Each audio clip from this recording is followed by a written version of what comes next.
How's everybody doing? This is Austin with Bassin, and this is the official how-to video, which was referenced on our Bassin rules for how to properly submit your fish in our tournaments.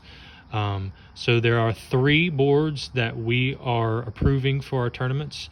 I have 2 of them. It is the catch board.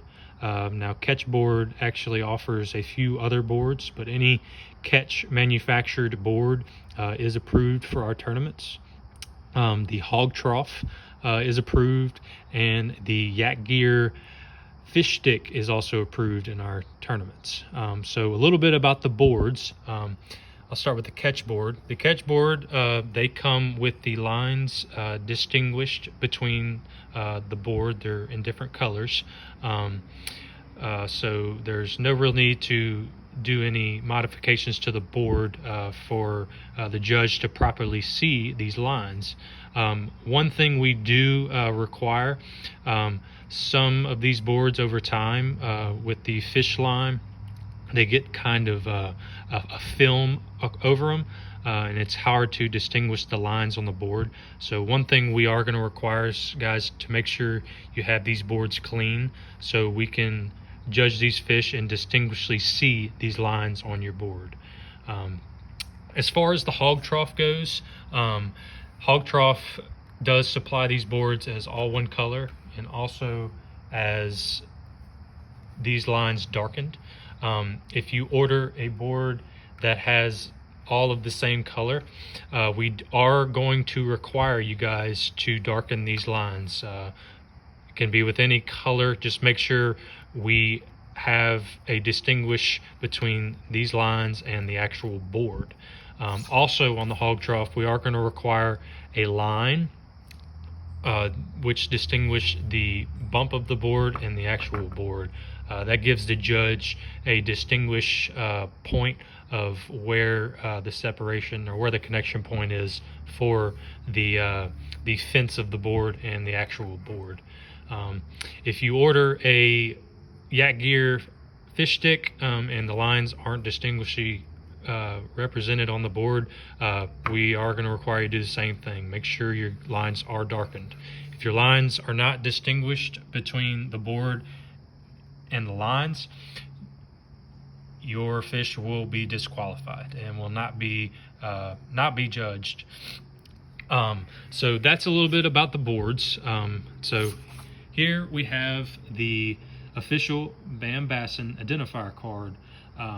This specific card will be required for any Bassin event. As you see, this is an example of the identifier code. Now this code will be supplied to you guys or be given to you guys the day before the tournament. We will be posting that on the Bassin Facebook page. It'll either be letters or numbers, but each tournament will have a specific identifier code for each event. If we have a multiple day event, each day will have a specific identifier code. So this code can be put in either or all of these squares. Just make sure that specific code is displayed on the identifier card. This is a tourney tag. It doesn't necessarily have to be in the tourney tag. It can be displayed anywhere in the submission. You can either print these out on our Facebook page. You can go to the Facebook homepage, Bassin Kayak Fishing. Click the files icon. It will bring up a few PDFs. Click the identifier PDF. It will display 6 identifier cards.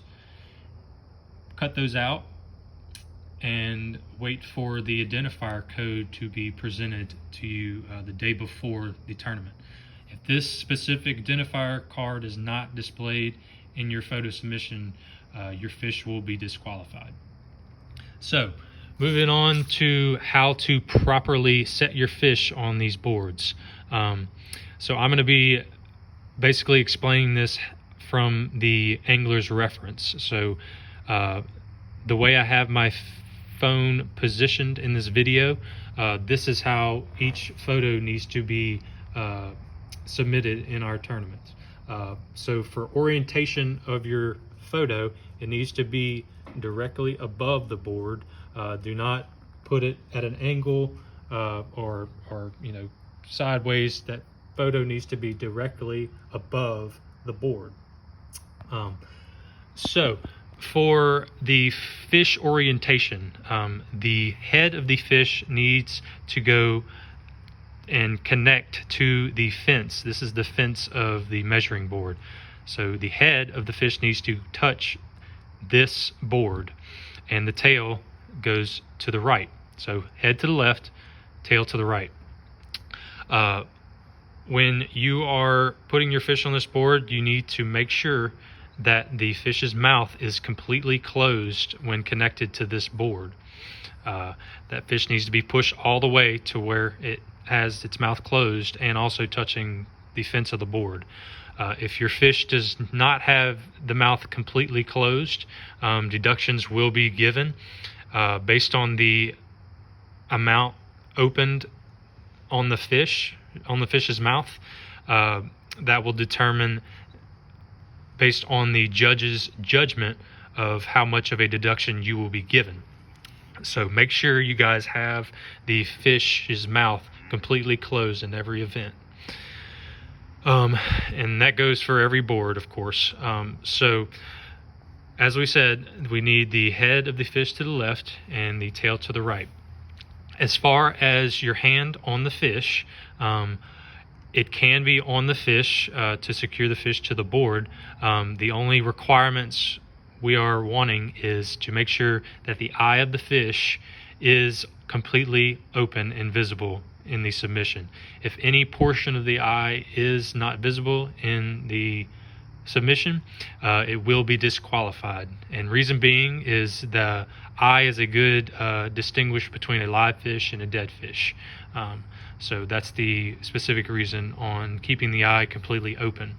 Also, when you have your hand on the fish, I would believe it'd be common sense, but please do not cover any portion of the fish's tail. Obviously, we know how long the fish's tail based on we know how long the fish is based on how far the tail goes. Speaking of length of fish, for instance, let's say you have a fish that is 10.5 inches and the tail is slightly over the 10.5 inch mark. That will be counted as a 10.5 inch fish. If it doesn't go all the way to the specific line, so say for instance the 10 3/4 inch mark, say it's slightly below the 10 3/4 inch mark, we will be rounding down back to the 10.5 inch mark. So that will be across the board, and that keeps the playing field even. What else? Also, guys, just make sure if you have an identifier card, so for instance you have an 11 inch fish, make sure you have this card a little bit away from the 11 inch mark so we can see this is 12 and this is 11. If you have it kind of here, and say you have, let's just say you have an 11.5 inch fish and you have it to where your fish is here and it's covering everything, and all we can see is that 1/2 inch mark. Well, we don't know where that 1/2 inch mark is. So if you guys will, please make sure there's some spacing between the end of the fish's tail and your identifier card. Make sure you have at least some space so we can distinguish where on the board your fish's tail is, so we can judge your fish properly and give you the correct length that you submitted.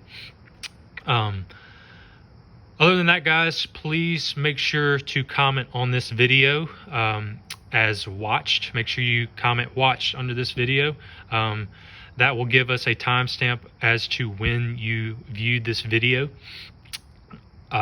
Reason being is we want to make sure you guys have watched this video, and if there is any type of dispute, we can go back and make sure you've watched the video prior to reviewing your dispute.